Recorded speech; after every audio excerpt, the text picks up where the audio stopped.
La fin d'une époque. Atlantis, la dernière navette spatiale américaine en service, revient sur Terre une dernière fois. Pendant 30 ans, la NASA a utilisé et réutilisé ces navettes, les seules au monde à pouvoir se poser comme un avion en revenant de l'espace. Même si c'est nous qui sommes allés dans l'espace, on espère que tous ceux qui ont travaillé sur la navette ou qui l'ont regardée, enviée, admirée, ont pu voyager un peu avec nous. Les navettes devaient faire des économies à la NASA puisqu'elles étaient réutilisables. Mais les budgets ont explosé, un coût astronomique de plus de 200 milliards de dollars, 1,5 milliard par lancement. Tout a une fin et on a toujours des regrets.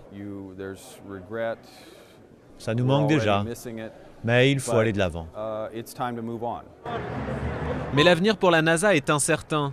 À court terme, elle devra acheter des sièges sur le petit Soyouz russe pour emmener ses astronautes dans la station spatiale internationale avant que des fusées privées prennent le relais.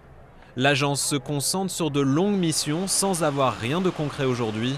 Elle veut envoyer des hommes sur un astéroïde d'ici 2025 et Mars en 2030.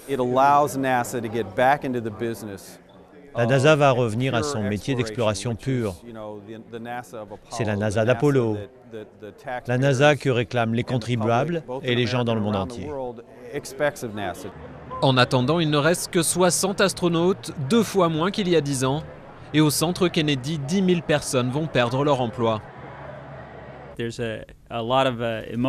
C'est très émouvant, très intense. Mais même si nous nous disons tous au revoir, nous sommes fiers du travail accompli.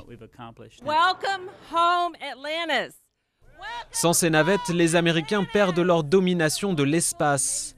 Une première depuis que Neil Armstrong a marché sur la Lune en 1969.